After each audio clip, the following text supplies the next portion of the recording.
एक समय की बात है जब बादशाह अकबर का परचम पूरे विश्व में फैलने लगा था। उसी दौरान तुर्किस्तान के बादशाह को अकबर की बुद्धिमत्ता की परीक्षा लेने की सूझी। तुर्किस्तान के बादशाह ने अपने दूत को संदेश पत्र देकर कुछ सिपाहियों के साथ दिल्ली रवाना किया। बादशाह ने पत्र में लिखा था, मुझे सुनने में आया है कि भारत में ऐसा पेड़ है जिसके पत्तों को खाकर इंसान की आयु बढ़ने में मदद मिलती है। अगर ये बात सच है तो मेरे लिए उस पेड़ के कुछ पत्ते जरूर भेजें। जब अकबर ने उस पत्र को पढ़ा तो वो सोच में पड़ गया। इस चिंता से उबारने के लिए अकबर ने बीरबल का सहारा लिया। बीरबल की सलाह पर बादशाह अकबर ने तुर्किस्तान से आए सिपाहियों और दूतों को कैद करने का आदेश दिया। सिपाही और दूतों के कैद खाने में कई दिन बीत जाने के बाद अकबर और बीरबल एक दिन उनसे मिलने गए। अकबर और बीरबल को आते देख वो सोचने लगे कि उन्हें रिहाई मिल जाएगी, लेकिन ऐसा नहीं हुआ। बादशाह अकबर जब उनके पास पहुँचे तो उन्होंने अपने दूतों से कहा, जब तक इस किले की एक एक ईंट गिर नहीं जाती तब तक आप लोगों को आजाद नहीं करेंगे।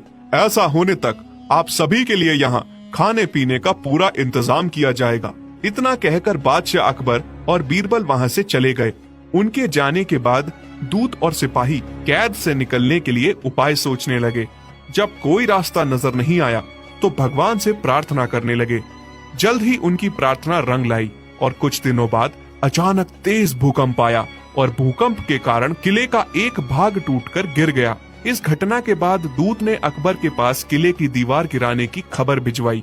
ये खबर सुनते ही बादशाह अकबर को अपना वादा याद आया और उन्होंने तुर्किस्तान के दूत व सिपाहियों को दरबार में प्रस्तुत होने का आदेश दिया। उनके दरबार में पहुंचते ही बादशाह अकबर बोले, अब तो आप सबको अपने बादशाह के द्वारा भेजे गए पत्र का उत्तर मिल गया होगा। अगर अब भी आपको समझ नहीं आया है तो मैं समझा देता हूँ। तुम सिर्फ 100 लोग हो और तुम्हारी आह सुनकर किले का एक हिस्सा गिर गया। तो सोचो, जिस देश में हजारों लोगों पर अत्याचार होता है उस देश के बादशाह की आयु कैसे बढ़ेगी। लोगों की आह से उनका पतन तो निश्चित है। हमारे भारत देश में किसी गरीब पर अत्याचार नहीं होता, यही होता है आयुवर्धक वृक्ष। उसके कुछ दिन बाद बादशाह ने उन सभी को उनके देश भेज दिया और रास्ते में होने वाले खर्च के लिए कुछ पैसे भी दिए। दूत ने तुर्किस्तान पहुंचकर भारत में घटित सारी बातें विस्तार से बादशाह को बताईं। अकबर बीरबल की बुद्धिमानी देखकर तुर्किस्तान के बादशाह ने दरबार में उनकी बहुत प्रशंसा की। कहानी से सीख। इस कहानी से यह सीख मिलती है कि सभी के साथ प्रेम से रहना चाहिए और कमजोर पर अत्याचार नहीं करना चाहिए। साथ ही वही देश तरक्की करता है जहां प्रजा सुखी रहती है। एक समय की बात है, रायगढ़ नामक देश के सुल्तान इस्माइल आदिल शाह को ये डर सताने लगा था कि राजा कृष्णदेव राय उस पर हमला करके उसके देश को जीत सकते हैं। सुल्तान ने कई जगह से सुन रखा था कि राजा कृष्णदेव ने अपनी साहस और वीरता से कई देशों को जीतकर अपने राज्य में मिला लिया है। इस बारे में सोचते सोचते सुल्तान के दिमाग में ये ख्याल आया कि अगर उसे अपना देश बचाना है तो राजा कृष्णदेव की हत्या करवानी होगी। सुल्तान ये काम तेनालीराम के एक करीबी दोस्त कनकराजू को सौंपता है और उसे भारी इनाम देने का लालच भी देता है। इसके बाद कनकराजू राजा की हत्या की योजना बनाकर तेनालीराम से मिलने पहुंच जाता है। तेनालीराम लंबे समय के बाद अपने दोस्त को देखकर खुश होते हैं और उसका अपने घर में अच्छे से स्वागत करते हैं। तेनालीराम अपने दोस्त कनकराजू की अच्छी तरह से सेवा करते हैं। कुछ दिनों के बाद जब तेनालीराम किसी काम से घर से बाहर जाते हैं तो कनकराजू राजा कृष्णदेव राय के पास तेनालीराम का ये संदेश पहुंचाता है कि अगर आप इस वक्त मेरे घर आएंगे तो मैं आपको अनोखी चीजें दिखाऊंगा। ये चीज ऐसी है जिसे आपने कभी भी देखा नहीं होगा। संदेश पढ़कर राजा तुरंत तेनालीराम के घर पहुंच जाते हैं। घर के अंदर जाते समय राजा कृष्णदेव राय अपने साथ कोई हथियार नहीं लेकर जाते और सिपाहियों को भी बाहर ही रुकने का आदेश देते हैं।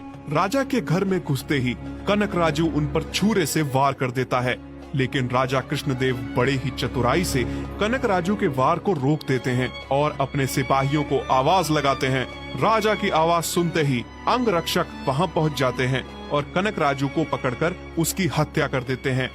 राजा कृष्णदेव राय का कानून था कि राजा पर जानलेवा हमला करने वाले को जो भी आश्रय देता है उसे मृत्यु दंड की सजा सुनाई जाती है। इसीलिए तेनालीराम को भी मौत की सजा सुनाई जाती है। मृत्यु दंड मिलने के बाद तेनालीराम राजा से माफी की गुहार लगाता है, लेकिन राजा कृष्णदेव राय कहते हैं, तेनालीराम, मैं तुम्हारे लिए राज्य के नियम नहीं बदल सकता। तुमने उस व्यक्ति को अपने घर में रहने दिया जिसने मुझे मारने की कोशिश भी की, इसीलिए मैं तुम्हें क्षमा तो नहीं कर सकता, लेकिन तुम्हें किस तरह की मृत्यु चाहिए यह निर्णय मैं तुम पर ही छोड़ता हूँ। इतना सुनते ही तेनालीराम कहता है, महाराज, मुझे बुढ़ापे की मौत चाहिए। ये सुनकर सभी हैरान हो गए और राजा कृष्णदेव राय हंसते हुए कहते हैं, तेनालीराम, तुम अपनी समझदारी से फिर बच गए। कहानी से सीख, चाहे जितनी भी बड़ी मुश्किल की घड़ी हो, लेकिन अगर समझदारी से काम लिया जाए तो हर समस्या का हल निकाला जा सकता है। तेनालीराम ने भी ऐसा ही किया। सामने मौत नजर आते हुए भी उसने दिमाग से काम लिया और अपनी जान बचाई।